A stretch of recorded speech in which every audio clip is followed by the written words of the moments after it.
주님의 은혜를 누리며 살아가시는 기아못된 하루의 삶이 되시길 소망합니다. 오늘 본문은 빌닷의 첫 번째 말을 말씀하고 있습니다. 먼저 1절에서 7절 말씀은 빌닷은 욥이 하나님께서 자기를 부당하게 대우하신다라는 그런 원망에 대해서 그것을 하나님의 공의로우심을 인정하지 않는 무엄하고 신성 모독적인 발언으로 규정하며 책망하고, 또한 하나님은 절대적으로 공의로우신 분이시며 욥의 자녀들이 죽은 것은 그들을 자신들의 죄에 대한 하나님의 심판의 결과임을 단정적으로 말하며 회개할 것을 촉구하고 있습니다. 이어서 8절에서 마지막 절 22절까지는 전통적 교훈과 자연에 근거한 그 악인의 인과응보론적 패망을 주장함으로써 욥의 패망이 그와 그 자녀들의 죄에 대한 그러한 보응임을 주장하고 있는 것이 오늘 첫 번째 말씀입니다.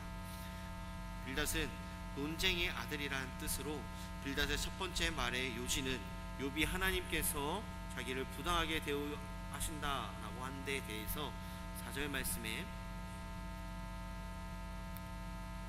내 자녀들이 주께 죄를 지었으므로 주께서 그들을 그 죄에 버려두셨나니 라는 말씀과 같이 욥의 고난의 원인이 그 자신의 죄이든 자녀들의 죄이든 죄의 결과임이 맞으며 욥이 잘못을 회개하기만 하면 의롭게 되고 다시 회복될 수 있다라고 주장하고 있습니다. 엘리바스가 경험적 지식에 바탕을 둔 그런 철학적 논조로 인과응보를 강조하는 주장이었다면, 빌닷은 전통에 입각한 단정적인 그런 논조로 인과응보를 강조하는 주장을 펼치게 됩니다. 또한 엘리바스의 주장이 비교적 정중하고 부드럽다면 이 빌닷의 주장은 아주 거칠고 잔인하다고 느껴질 정도입니다. 이런 빌닷의 주장 중에는 하나님께서는 절대적으로 공의로우신 분이라는 그 사실과 그러한 하나님의 공의가 인과응보적으로 실현된다고 하는 그 주장은 사실이지만, 문제는 하나님의 공의는 종말론적으로 보면 인과응보적으로 실현된다는 것은 분명한 진리이지만 현세에서도 반드시 인과응보의 원리에 따라 실현되는 것이 아니라는 사실을 말씀합니다. 2절 말씀에 보면 내가 어느 때까지 이런 말을 하겠으며 어느 때까지 내 입의 말에 거친 바람과 같겠느냐라고 말하고 있습니다. 이런 빌닷의 주장을 한마디로 한다면 위로를 가장한 그런 정죄로 바라볼 수가 있습니다. 세상에서는 빌닷의 말처럼 죄를 지은 사람이 고난을 당한다라는 그런 논리가 지배적입니다. 그러나 그리스도께서는 죄가 없으심에도 불구하고 우리의 모든 죄와 저주를 짊어지셨습니다. 우리를 대신해서 십자가에서 그 죄의 결과를 받으셨기에 우리는 그리스도의 은혜를 통해서 고난을 겪더라도 그것이 반드시 우리의 죄에 대한 직접적인 형벌이 아님을 확신할 수 있게 되었습니다. 우리를 죄의 사슬에서 끌어내신 그 영원한 중보자이신 예수 그리스도를 믿는 그 믿음 안에 살아가시는 기아못된 하루의 삶이 되시길 소망합니다. 빌닷은 자신의 주장을 강화하기 위해서 옛 시대의 지혜와 자연의 순리에 대해 호소하고 있는 것을 보게 됩니다. 욥기서 8장 9절에서 10절 말씀에 보면 청하건대 너는 옛 시대 사람들에게 물으며 조상들이 터득한 일을 배울지어다. 우리는 어제부터 있었을 뿐이라 우리는 아는 것이 없으며 세상에 있는 날이 그림자와 같으니라 라고 말씀합니다. 빌닷은 욥과 자기 세대의 지식은 덧없음을 폄하하고 있으며 또한 전통만이 진리를 담고 있다라고 주장하고 있습니다. 그는 이어서 갈대나 왕골이 물이 없으면 시드는 것과 같이 하나님을 잊은 자의 소망은 반드시 끊어진다라고 경고합니다. 그 소망은 거미줄 같아서 의지할 수 없으며 아침 햇살에 시드는 풀 같다라고 주장하고 있습니다. 하지만 우리는 예수 그리스도의 그 은혜 가운데 낡은 전통보다 크신 참된 지혜이심을 우리는 잊지 말아야 합니다.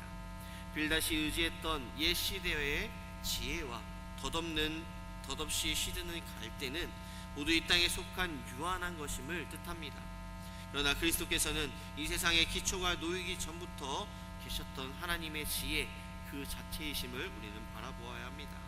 우리의 소망은 곧 시드는 갈대나 끊어지는 그런 거미줄 같은 세상에 번영이 있는 것이 아니라 영원히 시들지 않는 생명나무이신 예수 그리스도께 있음을 잊지 말아야 합니다. 빌닷의 지혜가 절망을 안겨주었다면 예수 그리스도는 우리에게 영원하고 흔들리지 않는 천국의 소망을 선포하셨습니다. 마지막에 빌닷은 자신의 주장의 끝에 그 희망의 메시지를 던집니다. 하지만 이는 엄격한 조건이 달린 희망이었음을 우리는 보게 됩니다. 여기서 8장 20절 말씀에 보면 하나님은 순전한 사람을 버리지 아니하시고 악한 자를 붙들어주지 아니하시므로 내가 만일 깨끗하고 정직하면 반드시 너를 돌보시고 내 의로운 초소를 평안하게 하실 것이라 라며 주장합니다. 이 희망은 내가 만일 깨끗하고 정직하면 이라는 그러한 전제에서 시작되는 것을 우리는 보게 됩니다. 빌닷은 욥에게 스스로의 힘으로 순전함과 깨끗함을 회복해야만 구원을 받을 수 있다라며 말하고 있습니다. 그리스도께서는 빌닷이 제시하지 못한 무조건적인 소망을 우리에게 보여주셨습니다. 우리는 빌닷이 요구하는 그런 깨끗함과 정직함을 스스로 이룰 수가 없습니다.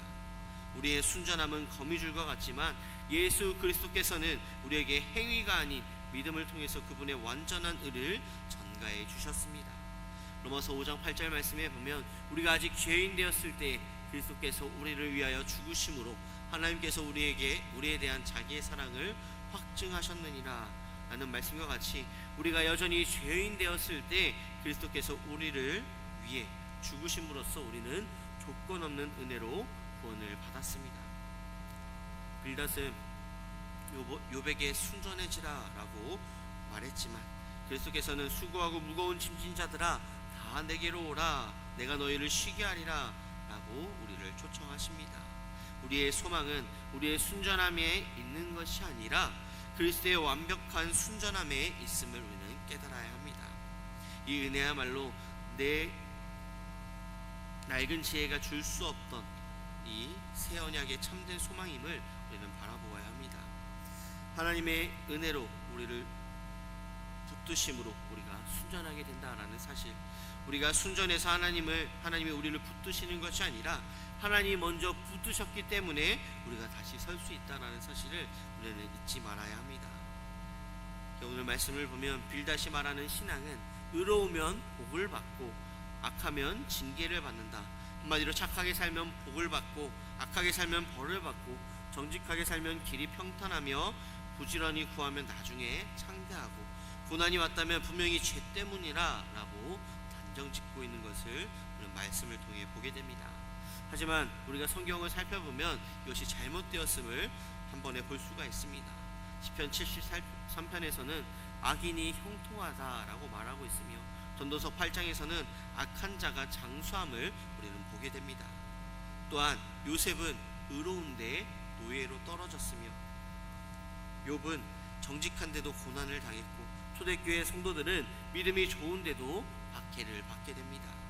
가장 중요한 것은 예수님은 죄가 없으셨음에도 불구하고 십자가에 달리셨다라는 사실입니다.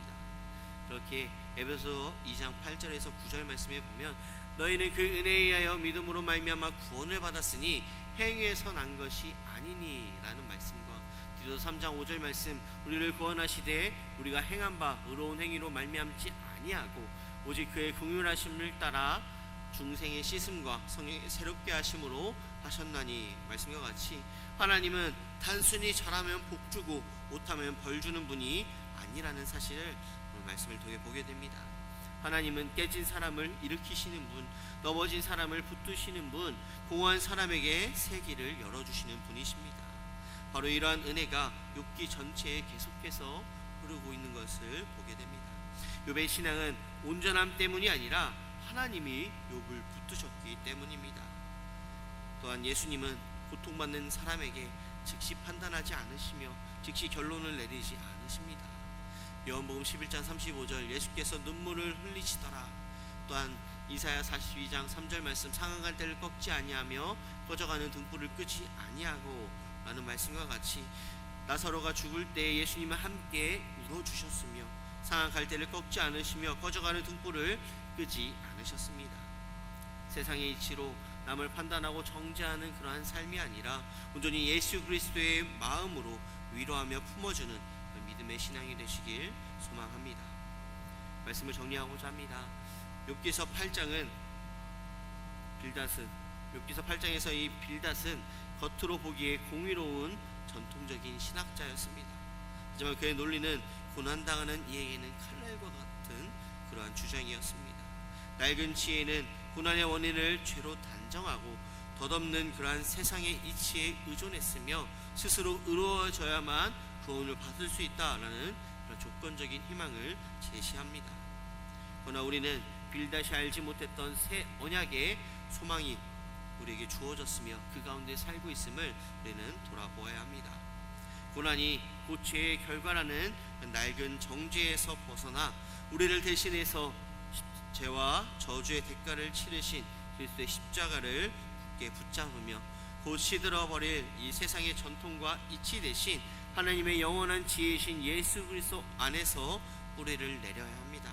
마지막으로 우리의 행위나 순전함이 아닌 오직 그리스도의 완벽한 의에 근거한 그런 무조건적인 은혜의 구원과 평안을 누리며 살아가시는 기가 막힌 하루의 삶이 되시길 소망합니다. 기도하시겠습니다. 사랑과 은혜가 충만하신 아버지 하나님, 오늘 그리스도의 십자가를 붙잡고 오늘 예수 그리스도 안에서 참된 지혜이신 예수 그리스도 안에서 뿌리를 내리며 살아가는 온전히 무조건적인 그 은혜, 하나님의 그 은혜와 사랑을 기억하며 오늘 그것을 누리며 살아가는 한 날 되게 하여 주시옵소서.